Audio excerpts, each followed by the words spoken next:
Agora, boa tarde a todos. Primeiro, quero agradecer pela presença de todos vocês aqui.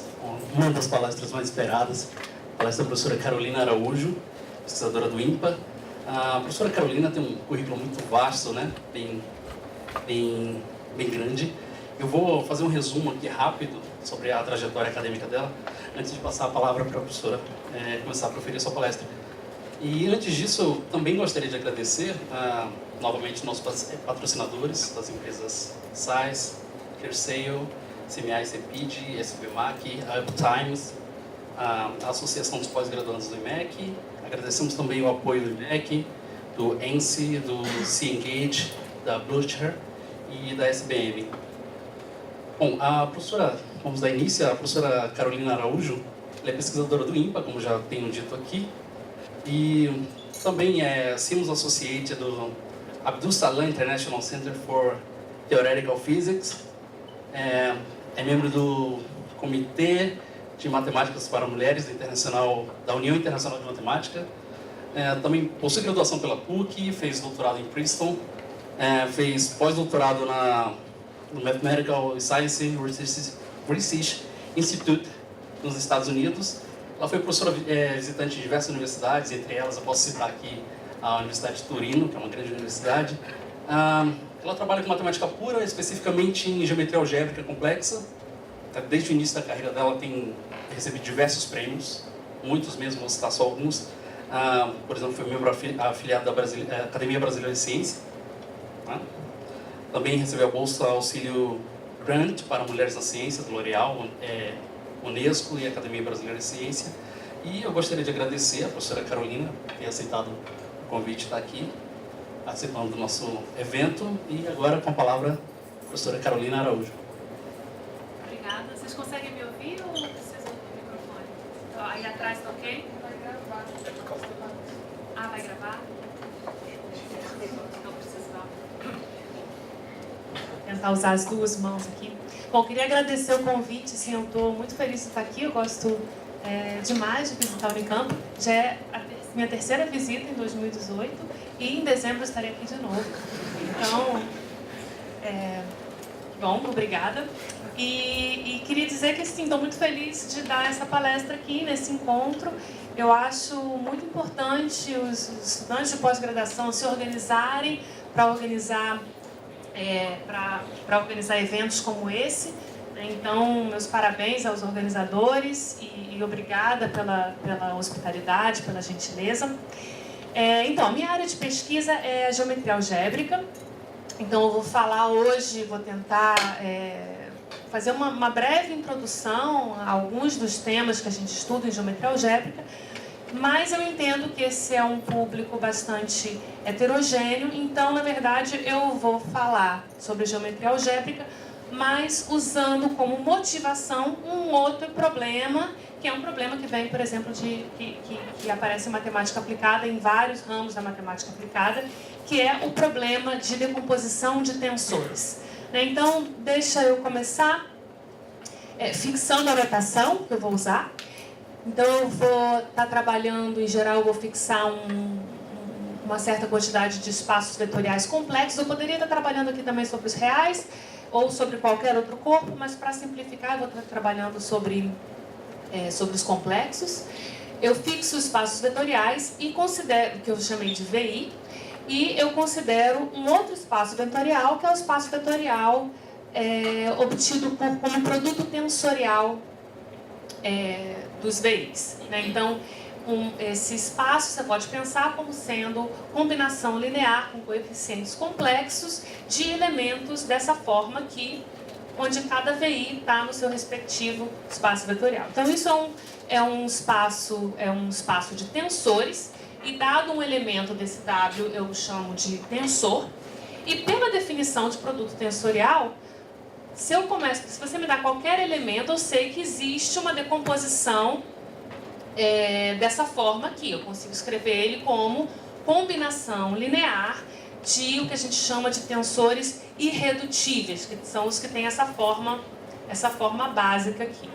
Então, e aí a partir daí, em geral, essa decomposição não é única. Eu posso escrever, ter várias decomposições desse tipo, mas a gente vai definir um certo invariante associado a um tensor, que é o seu posto, né, que eu escrevi aqui como rank em inglês, que é o menor R para o qual eu tenho uma decomposição desse tipo. Então, isso é o posto de um tensor. Em geral, então deixa eu passar adiante aqui, aqui simplesmente eu repeti a mesma notação que eu tinha no slide anterior. Então, eu tenho agora uma decomposição onde agora eu fixei ali o menor número de parcelas, que é o posto, e algumas perguntas que a gente pode fazer a partir daí. Alguns problemas que tem nessa área de decomposição de tensores são: dado, se você me dá um certo tensor, como que eu faço para calcular qual é o posto desse tensor? Então, esse é um problema. Eu posso trabalhar com um problema um pouco mais genérico, que é: se eu pego um elemento genérico desse meu espaço vetorial W, qual é o posto desse tensor? Então, genérico, o que eu quero dizer, eu posso pegar aleatoriamente um tensor e eu quero saber qual é o posto, né? Então, o posto, na verdade, em geral, ele vai assumir um número finito de valores. Então, tem algum que a gente chama de posto genérico, né? Que é o posto associado a um elemento genérico. Uma outra pergunta é: quando que essa decomposição de um tensor é única e como encontrar uma decomposição desse tipo? Então, são perguntas muito concretas e cada uma dessas perguntas ela vai ser importante de acordo com a aplicação. Na verdade, tem várias áreas da matemática aplicada que usam decomposição de tensores, por exemplo, em computação e complexidade de algoritmo, estatística algébrica, filogenética, que é uma área que está crescendo bastante, onde a geometria algébrica tem tido uma influência, processamento de sinais e várias outras. Tem um livro que se chama Tensors, Geometry and Application, que eu acho que é um livro lindo, que é do Landsberg, que ele explica cada uma dessas aplicações. Então, é uma referência interessante para esse problema. Nessa palestra de hoje, eu vou, para poder depois, mais para frente, falar de geometria algébrica, eu vou falar um pouquinho sobre esse problema aqui. A gente vai estar tratando de determinar qual é o posto genérico de um tensor. Então, você me dá os espaços vetoriais V1 até VK, e você quer saber, constrói aquele W dessa forma, e você quer saber, se você pegar um elemento arbitrário, ali, um elemento aleatório, dentro daquele espaço de tensores, qual vai ser o posto desse tensor. E como aplicação, eu vou falar um pouco sobre o problema de computação em complexidade algorítmica. Mais especificamente, eu vou estar interessada em entender qual é a complexidade para algoritmos de multiplicação de matrizes. Então, esse é um problema bastante simples. Ok, então vamos começar falando então do problema de complexidade de multiplicação de matrizes.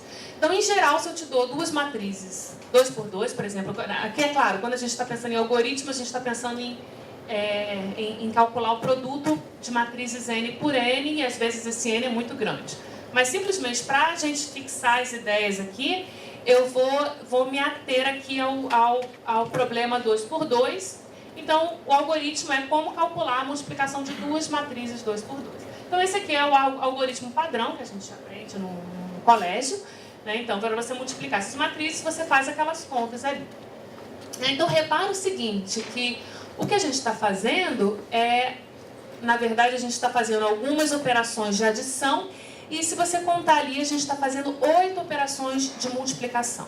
Então, do ponto de vista de computação, a multiplicação é uma operação que é muito custosa computacionalmente. Então, a gente vai... uma maneira da gente medir a complexidade de um algoritmo, por exemplo, de multiplicação de matrizes, é contar quantas multiplicações a gente faz. Quanto mais multiplicações, mais complexo é o algoritmo. Então, na verdade, a gente quer algoritmos que façam o menor número possível de multiplicações. Então, esse aqui é o algoritmo padrão. E durante um tempo acreditava-se que isso o 8 era o menor número de multiplicações que a gente precisaria fazer para multiplicar duas matrizes. Até que Strassen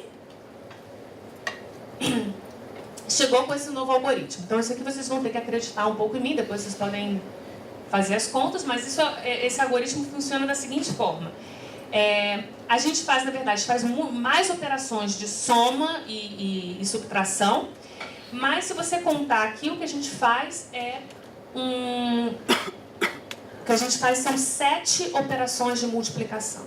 Então, na verdade, o Strassen chegou nesse algoritmo tentando mostrar que não era possível calcular o produto de 2 matrizes 2 por 2 fazendo menos do que 8 multiplicações. Então, na hora dele tentar demonstrar isso, ele acabou chegando nesse algoritmo.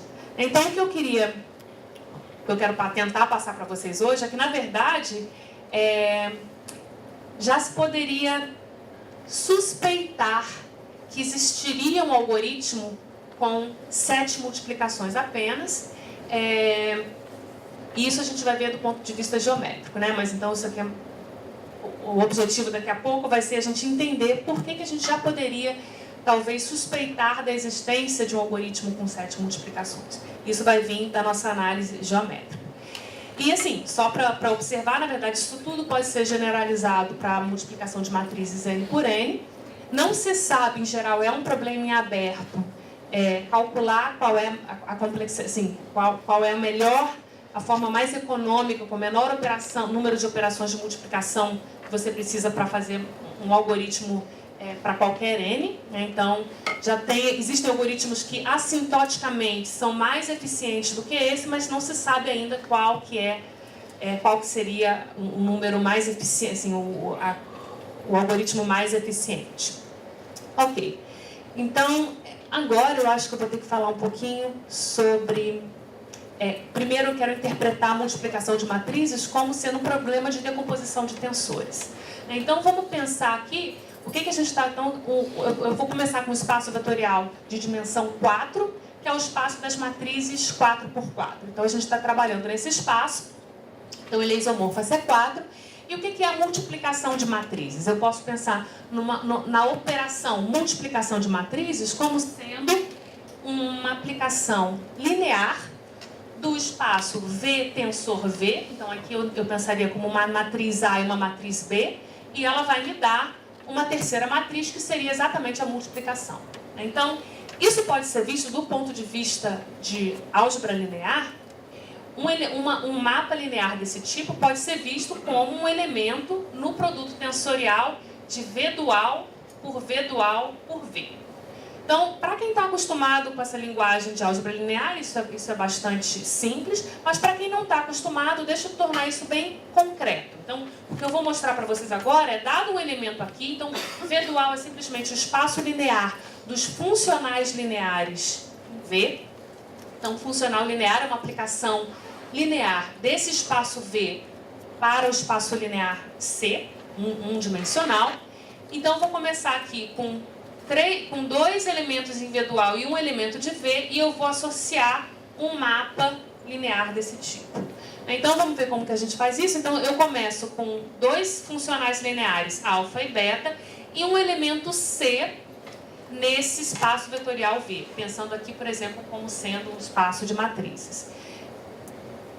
Então, como que eu vou fazer agir esse elemento aqui, que é um elemento aqui, como uma operação em matrizes? Então, eu tenho que associar a um par de matrizes AB, eu tenho que associar uma outra matriz V, e o que eu faço é calcular o funcional em A, isso vai me dar um número complexo, o funcional beta em B, isso vai me dar um outro número complexo, eu multiplico esses números complexos e depois esse vai ser o coeficiente que eu vou usar para multiplicar a minha matriz C. Então, é assim que eu vejo um elemento daqui como sendo uma operação linear no produto tensorial, né, em V tensor V, para esse espaço de matriz.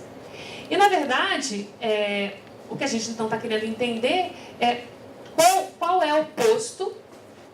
Então, todo o nosso operador aqui, multiplicação de matrizes, ele vai poder ser escrito como uma certa combinação linear desses tensores indecomponíveis, e a gente quer calcular o posto. Porque, bom, isso aqui eu vou ter que passar um pouco rápido aqui, mas, na verdade, a gente pode... É um pouco intuitivo, mas a gente tem que mostrar isso, né? Que um tensor vai ter posto R, a nossa operação, no caso de multiplicação por matrizes, tem posto R, exatamente se T puder ser executada com R multiplicações escalares. As multiplicações escalares vão estar codificadas aqui.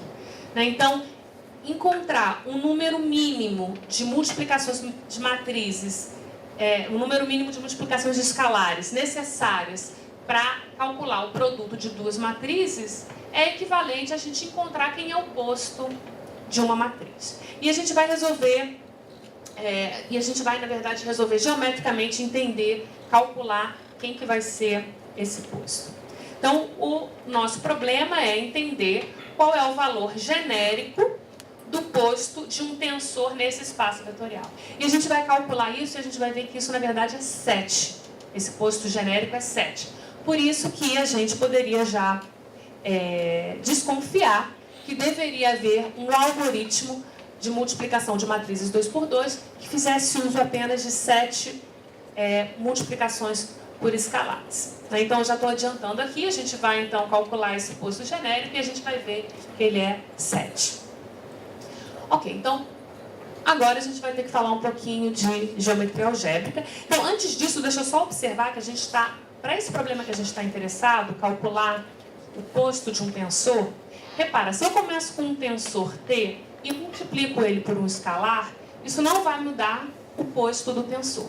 Então, para esse tipo de problema, não faz diferença a gente multiplicar um tensor por um escalar. Então, a gente vai, na verdade, isso aqui na verdade, a gente cai num contexto natural que a geometria algébrica trabalha, que é o contexto da geometria projetiva.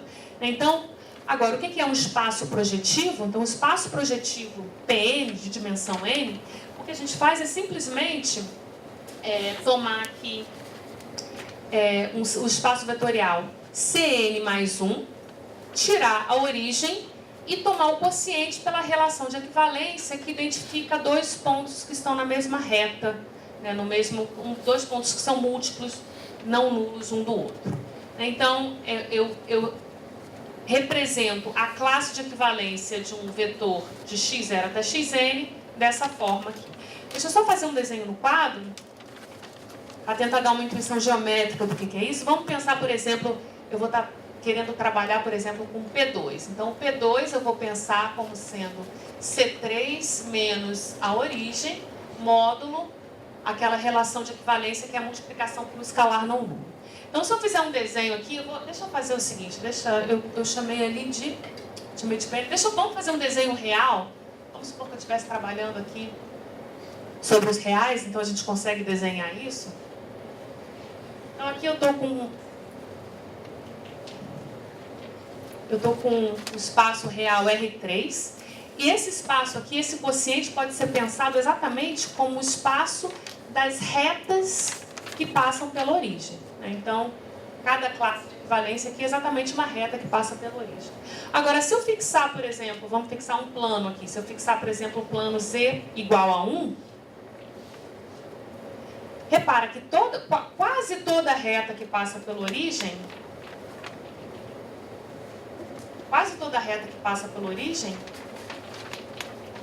ela vai cortar esse plano em um único ponto, tá certo? Então, a gente pode pensar que esse P2 aqui, ele contém o R2. Mais ainda, ele é uma compactificação do R2. Quais são as retas que não vão interceptar esse plano? São exatamente as retas que estão contidas no plano XY. Ou seja, o P2 ele pode ser visto como um R2, onde a gente acrescenta uns pontos no infinito que corresponderiam às direções do plano R2. Então, isso é uma maneira da gente olhar aqui para o plano projetivo, como uma compactificação do R2. Então, o R2 é aberto e a gente acrescenta em R2 um ponto para cada direção do plano. Então, aqui, esse aqui é o espaço projetivo. Na verdade, a gente tem uma noção aqui de subespaços lineares. Deixa eu falar um pouco mais geral. Aqui dentro, a gente trabalha com as variedades projetivas. Então, o que a gente quer fazer?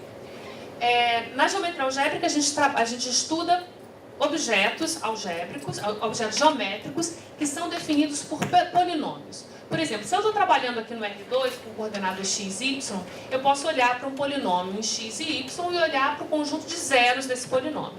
Então isso a gente faz o tempo todo, por exemplo, quando a gente escreve isso daqui, y2 igual y igual a x2, então isso daqui vai ser, né, uma parábola no plano. Então a variedade algébrica que a gente vai estar trabalhando é exatamente, a gente vai estar estudando essa curva aqui.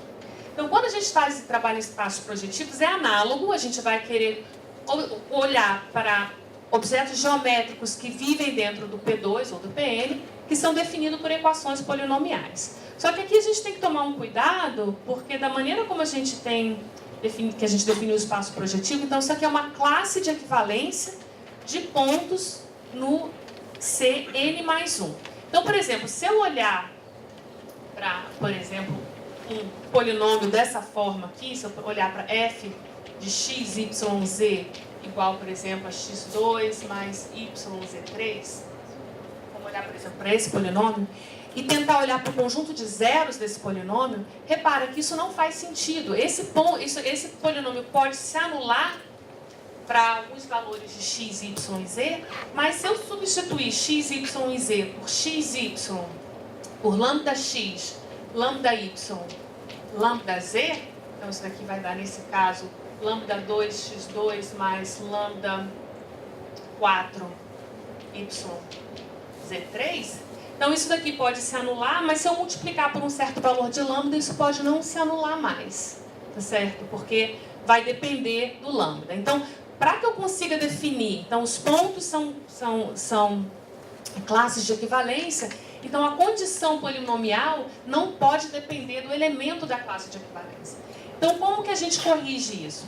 Em vez de a gente olhar para polinômios quaisquer, a gente vai olhar só para polinômios que sejam homogêneos. Então, polinômio homogêneo é um que vai ser soma de monômios sempre do mesmo grau. Então, por exemplo, esse polinômio aqui não é homogêneo, mas se eu colocar aqui, por exemplo, y2, esse é um polinômio homogêneo. E agora, quando eu substituo x, y, z por lambda vezes x, y, z, o que vai acontecer aqui vai ter um lambda 4, y2, x2, e aí eu posso colocar o lambda 4 em evidência, e o anulamento agora desse polinômio não depende do representante na classe de equivalência que eu escolhi.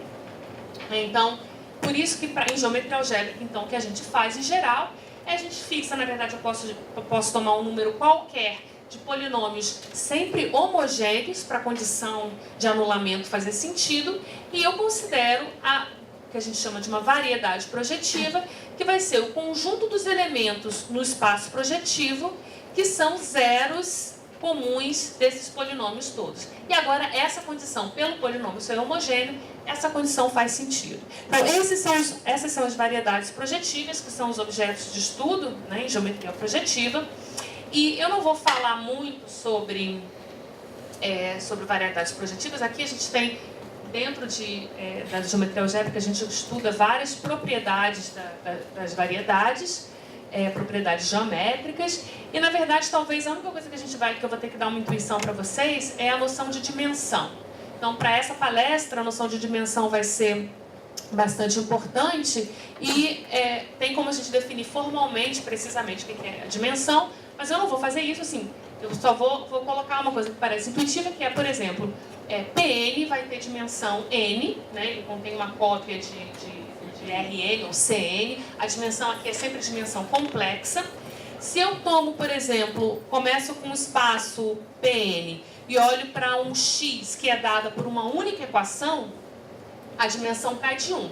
Assim como nesse caso, né? No caso de eu pegar uma curva, né? um conjunto de zeros de uma equação desse tipo, em C2, no caso R2, né? A gente viu o caso de uma cônica, isso intuitivamente tem dimensão 1. Então, em geral, se eu estou em Pn e eu olho para o conjunto de zeros de uma equação, de uma única equação, isso em geral vai ter dimensão n-1.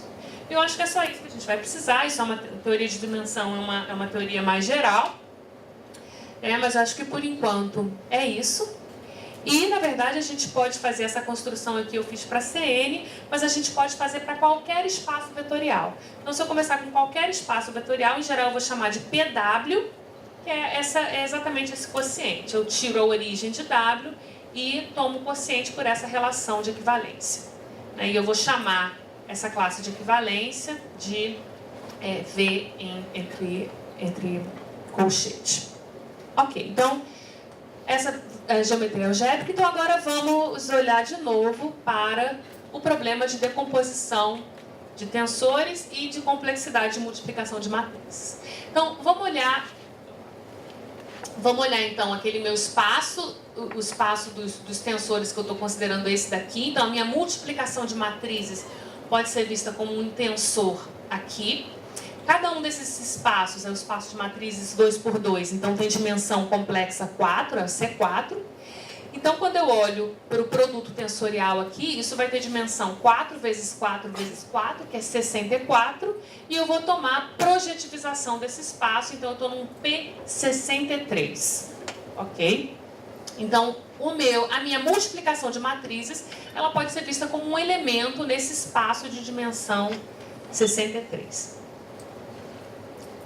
Ok, então aqui dentro desse espaço, a gente vai ter uma variedade projetiva que parametriza os tensores de posto 1. Então, o que a gente vai fazer é, dentro desse P3, a gente vai tentar estratificar aqui esse espaço de acordo com o posto do tensor. Então, o que eu queria observar aqui é o seguinte. A gente tem vamos olhar quem são os tensores de posto 1, aqueles que são indecomponíveis. São os tensores dessa forma aqui, alfa, beta e C. Foram aqueles que a gente olhou no início. E repara que esses tensores desse tipo, eles aparecem como uma imagem de uma aplicação que faz o seguinte. Então, eu pego aqui, de novo, aqui eu tomo uma projetivização, né? Então, o ponto correspondente a um tensor alfa, beta e C, e leva nesse tensor aqui que a gente já viu. Então, o que a gente tem aqui, olha, isso aqui tem dimensão 3, esse aqui tem dimensão 3 e esse aqui tem dimensão 3. Então, isso aqui é P3, P3, P3 vezes P3 vezes P3. Eu tenho um espaço de dimensão 9, e aí que vive aqui dentro. Isso daqui, na verdade, é um mergulho, não é difícil verificar que isso daqui é um mergulho, que vive nesse espaço de dimensão 63. Então, isso daqui, na verdade, é uma variedade projetiva. A gente sabe calcular quem são ali as equações que definem essa imagem. Então, essa imagem é um exemplo de uma variedade projetiva de dimensão 9, 3 mais 3 mais 3 mais 3 mais 3, que vive nesse espaço de dimensão 63. E que ela tem essa interpretação, que se eu pensar nisso daqui como um espaço de tensores, essa variedade projetiva aqui, ela parametriza aquelas que têm dimensão, que têm genericamente posto. A gente pode pensar como ela parametriza aquelas justamente que têm posto 1. Ok. E como são aquelas que têm posto 2? Né? Então vamos pensar. Se eu tenho um tensor com posto 2, ele pode ser escrito como soma de dois tensores de posto 1. Então deixa eu só fazer um desenho aqui. Não vai ser muito realista. Então aqui está o meu P63.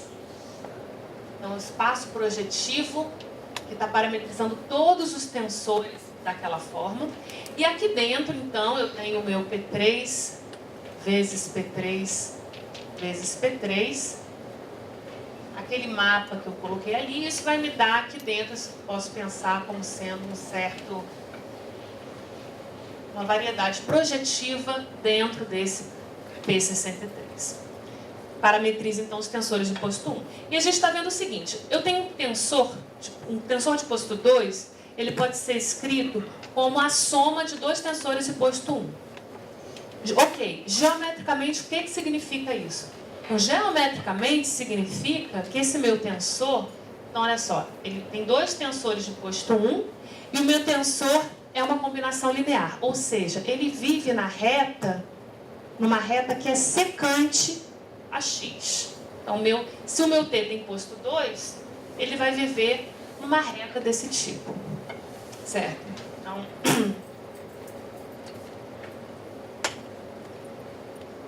Então, isso é que a gente está vendo aqui. Se eu tenho que t se escreve como a soma desses dois tensores, significa que o meu ponto nesse P63 ele está na reta passando por esses dois pontos. E, na verdade, eu posso fazer isso de forma mais geral. Se o meu tensor tem posto R, isso significa, então, que ele pode ser escrito como soma de R tensores de posto 1, ou seja, ele está contido em um R-1 plano gerado por R pontos de X. Então, eu tenho R pontos de X. Quando eu tomo o PR-1 gerado por esses planos, o meu T vai estar lá dentro. Então, isso é uma forma geométrica da gente interpretar o posto de um tensor. E agora eu vou passar um pouquinho para a geometria algébrica para a gente formalizar essa observação que a gente está fazendo aqui. Ok, então sempre quando eu tiver uma variedade projetiva em Pn, agora em qualquer n de dimensão n, não degenerada simplesmente significa que ela não está contida em nenhum hiperplano. Então, se ela estiver contida no hiperplano, a gente simplesmente se restringe a esse hiperplano. Então, a gente pode sempre supor isso daqui. A gente pode definir a chamada variedade dessecante de x, que é a seguinte forma. Sempre que eu começo com... eu tomo d pontos de x e olho para o espaço linear gerado por esses pontos, né? Então, isso aqui vai ser um P d-1. E eu tomo a união de todos esses espaços d-1 secantes, né, que são definidos dessa forma, tomo o fecho, e isso vai me dar uma variedade projetiva dentro de Pn, e essas variedades estão encaixadas, né? A gente tem x, vai estar contido no sec2 de x, que está contido no sec3, até uma hora que a gente vai preencher todo o espaço. E a gente quer entender, então, quando que a gente preenche todo o espaço. Porque o coeficiente D aqui, para o qual isso daqui é todo o Pn, vai ser exatamente o posto genérico que a gente está querendo encontrar.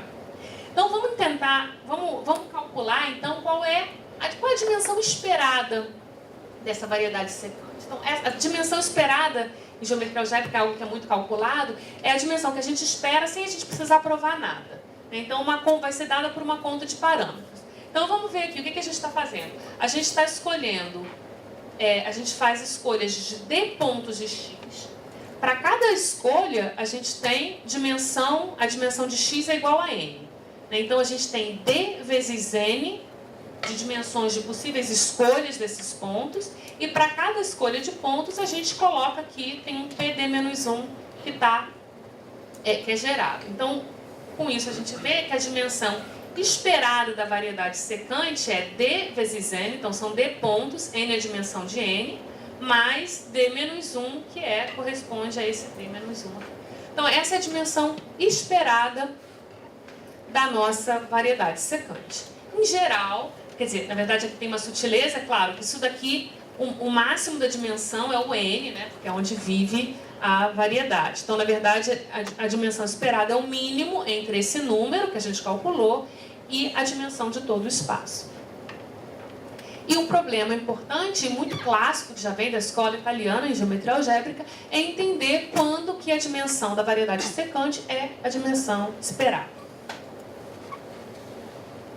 Ok, então agora vamos voltar ao nosso problema de multiplicação de matrizes que eu deixei aqui, né? Então a gente está trabalhando nesse espaço de tensores, que é um P63. A gente tem esse X, que é a imagem de um P3, P3, P3 lá dentro, esse X aqui, né? Que está parametrizando os tensores de posto 1, os indecomponíveis. E se a gente olhar para secante sec2, a gente vai ter os de posto 2 e assim por diante. E nesse caso aqui, então a dimensão da secante, vou rever, era essa fórmula aqui que a gente tinha deduzido, a dimensão esperada. E agora é um teorema de geometria algébrica que, na verdade, para esse x específico aqui, que a gente tem aqui, a dimensão esperada é a dimensão verdadeira. Então, essa daqui vai nos dar a dimensão da secante. E aí, se a gente calcular, 19, 29, né? E quando a gente chega em sec 7, isso é 63, ou seja, cobrimos todo o espaço. Então, isso está dizendo para a gente que se você pegar um tensor genérico nesse espaço W, ele vai ter posto 7. Então, é o que eu prometi para vocês explicar desde o início. Então, daí, como a multiplicação de matrizes é um tensor que vive nesse espaço aqui, a gente espera que o posto da multiplicação de matrizes seja 7. A gente poderia esperar isso. Ok, então, agora eu queria... Então, isso é o que eu queria falar sobre multiplicação de matrizes. A gente não vai mais falar sobre isso. Eu quero começar a falar sobre alguns outros exemplos. Então, eu queria explicar para vocês um exemplo em que a dimensão esperada não é igual à dimensão verdadeira de uma secante. Então, esse é um exemplo também simples e ele também tem uma interpretação por decomposição de tensores. Então, bom, aqui era a conclusão, né? O posto genérico é 7, que era o que a gente queria ver. E agora eu vou ver um outro exemplo. Então, agora a gente vai considerar o seguinte. Eu vou começar com o espaço vetorial C3. E se a gente olhar para o espaço vetorial V tensor V, a gente pode pensar em V tensor V como sendo matrizes 3x3 com coeficientes complexos, né? Então, aqui, esse é o espaço V tensor V. Só que a gente não vai estar considerando todo esse espaço de tensores. A gente vai estar considerando apenas os tensores simétricos. Então, os tensores simétricos são aqueles que você pode pensar como sendo as matrizes simétricas. Então, a gente está pensando, vai considerar esse subespaço de tensores dentro desse V tensor V e a gente vai trabalhar aqui dentro. Então, repara que esse aqui agora é um espaço de dimensão 6. E, novamente, a gente tem tensores. Agora a gente vai estar só trabalhando com tensores simétricos. A gente tem tensores simétricos, faz sentido a gente entender qual é o posto desse tensor, né? Então, dado um elemento em W, a gente quer saber qual é o número mínimo de parcelas que a gente precisa para escrever esse tensor como soma de tensores. Em outras palavras, qual é o mínimo... Então, vamos interpretar agora do ponto de vista de matrizes, né? Então, quais são os tensores de posto 1? Tensores de posto 1 aqui vão ser matrizes de posto 1. Né? Então, a gente pode pensar com as matrizes de posto 1 da seguinte forma. Se eu pego um vetor V, aqui um vetor em C3, e multiplico pelo seu transposto, então isso aqui é fácil vocês verem que isso daqui é uma matriz de posto 1, tá certo? E, reciprocamente, toda matriz de posto 1 pode ser escrita dessa forma aqui, como V vezes o seu transposto. Então, aqui dentro, o que a gente tem... Deixa eu agora apagar esse desenho aqui.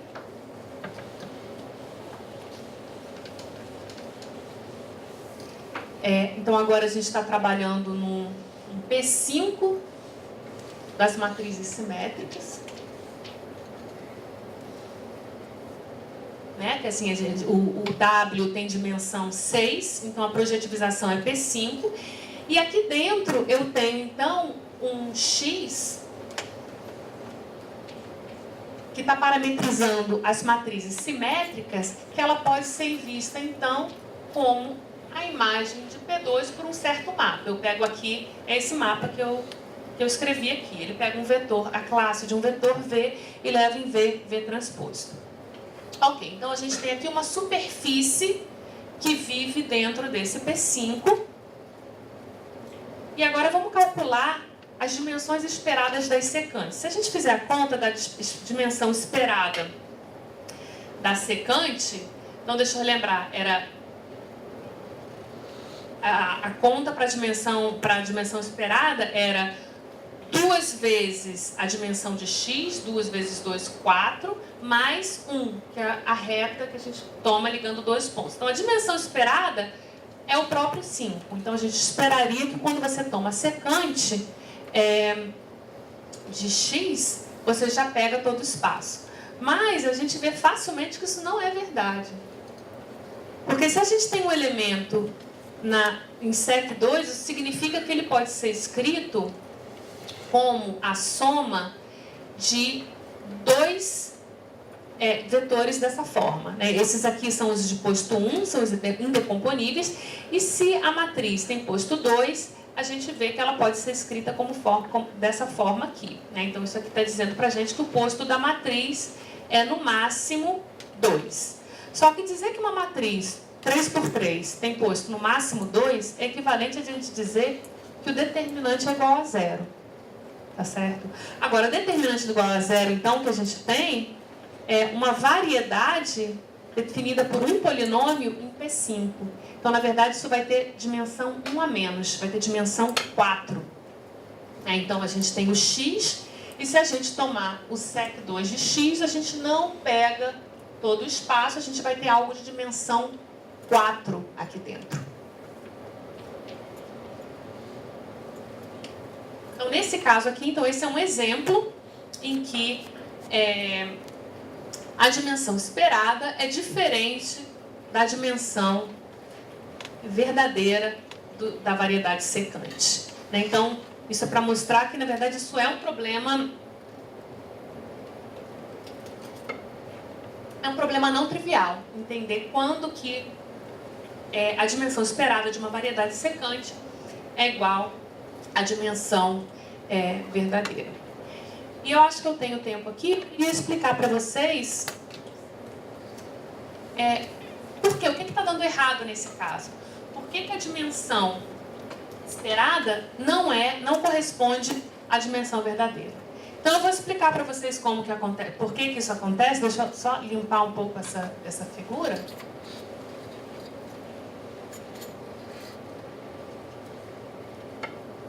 Então o que está acontecendo aqui? Então o P2, né, a gente pode representar como um plano, como eu tinha feito no início. Então o P2 esse mapa aqui. O que esse mapa faz? Esse mapa que eu escrevi aqui. Então, se eu tomo, a gente pode fazer o seguinte: se eu tomar uma reta em P2 e olhar para a imagem desse mapa, então se eu pego um vetor com coordenadas A, B, C, né, se eu parametrizar a reta e fizer essa conta aí do V desse aqui, vocês vão ver que a imagem vai ser uma cônica em X. A imagem de uma reta vai ser sempre dada por uma cônica. E aí, repara, está aqui o problema da contagem que a gente fez. Né? Porque se eu tenho o que significa que eu tenho um elemento que tá na secante sec2 de x? Significa que... Então, agora deixa eu apagar essa cônica. A gente vai precisar dela, mas deixa eu primeiro fazer o seguinte. Então, se eu pego um elemento aqui que está em sec2 de x, então isso significa que ele está numa reta que corta o x em 2 pontos. Ok, ele corta x em 2 pontos. Deixa eu então fazer o seguinte: eu vou olhar agora para a imagem inversa desses 2 pontos aqui. Agora, aqui no P2, eu tenho uma única reta que passa por esses 2 pontos.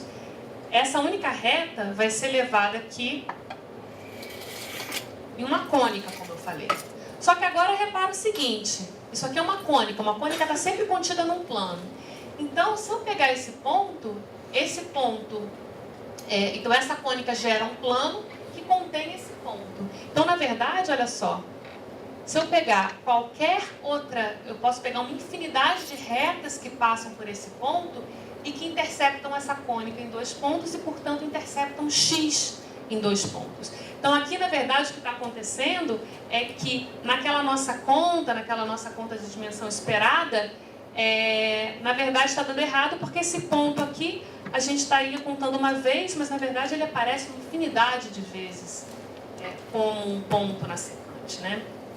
Então vem daí, então tem uma explicação geométrica para a dimensão esperada não ser igual à dimensão verdadeira. Então deixa eu agora, para finalizar, agora eu vou generalizar o problema, esse problema que a gente tem visto aqui. Então eu vou fixar, na verdade, um certo número de espaços vetoriais, cada um com dimensão NI, e para cada um deles eu vou escolher um certo DI e vou considerar o espaço dos tensores simétricos em VI, VI, VI, aqui são DI vezes. Então, eu estou fazendo uma mistura dos dois exemplos que eu trabalhei. E o meu espaço vai ser o produto tensorial desses espaços simétricos. Então, uma mistura, como eu falei, né, daquele exemplo de tensores simétricos com produtos tensoriais de coisas desse tipo. E o que a gente quer fazer, novamente, tem uma maneira da gente mergulhar isso. Os tensores de posto 1 aqui dentro são os dessa forma aqui. E, novamente, eles vão ser parametrizados por uma variedade projetiva. E aqui dentro a gente quer entender, então, quando que a dimensão... A gente pode calcular as secantes, as variedades secantes de x. A gente faz aquela conta da dimensão esperada e a gente está querendo entender quando que essa dimensão esperada corresponde à dimensão de fato, né, da variedade. Então, esse é um problema geral para esse tipo de variedade. Então, esse é um problema que ainda está, boa parte, em aberto. Então, é um problema sobre o qual eu pensei. Então, isso aqui eu simplesmente recoloquei toda a notação aqui. Então, os casos conhecidos... Então, esse aqui é um teorema clássico, que é para K igual a 1, ou seja, eu só estou olhando para tensores simétricos de um tipo só. Então, nesse caso aqui, existe uma classificação. Basicamente, né, como a gente viu, esse caso aqui, né, é um dos casos em que a dimensão não corresponde... a dimensão esperada não é a dimensão verdadeira, e eles classificam nesse trabalho todos os casos em que isso acontece, né? Então, isso é um problema para K igual a 1, isso é fechado. Com poucos fatores, você tem casos muito especiais para valores baixos de D, e um certo número de 2, 3 fatores, então tem casos especiais que são conhecidos. Esses casos eles são importantes porque muitas vezes eles correspondem a um problema de aplicação específico, que é importante conhecer, né? Então, casos especiais são importantes nesse caso. Mas eu, na verdade, não estou trabalhando do lado da aplicação, estou trabalhando pelo problema geométrico em si. Então, eu estou mais interessada em ter resultados mais gerais.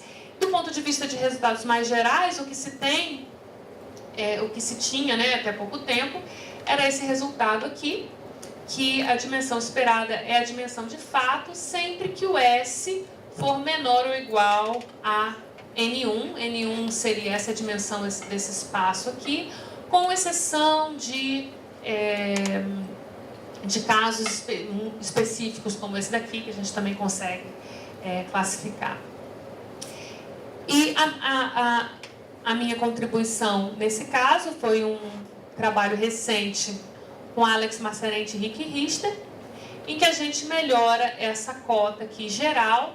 Aqui, repara que essa cota aqui só dependia da dimensão, da menor dimensão desses espaços, não levava em conta aqui esses DIs, e o que a gente faz é encontrar uma cota que leve em conta aqui esses graus, esses DIs que aparecem aqui. Então, eu não vou falar sobre a demonstração, queria só fazer duas observações. Então, a primeira observação é que o Rick Richter, na verdade, foi meu aluno de doutorado, então isso aqui foi parte da tese de doutorado dele. E a outra observação, que é um pouco sobre a prova, é que, na verdade, a nossa demonstração ela é bastante geométrica, né? Então, eu quis dar essa ideia aqui, né, de que a geometria dessas variedades X, elas vão ter uma influência na dimensão secante. E o que a gente faz aqui, no caso geral, é estudar espaços, que a gente chama de espaços osciladores, né, que aparece também em geometria diferencial, que são generalizações do espaço tangente, e a gente tenta entender quais são a geometria desses espaços osciladores, e a gente usa essa geometria para poder calcular aí, as dimensões dessas variedades secantes. Então, são 3 horas em ponto e eu termino agora.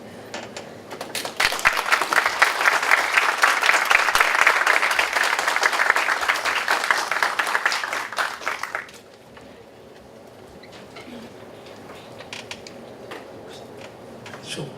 Funcionou. Gostaria de abrir agora para as perguntas. Quem tiver, ou comentários.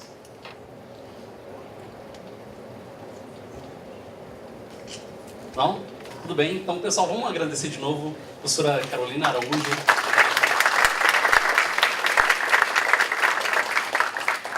Professora, deixa eu registrar.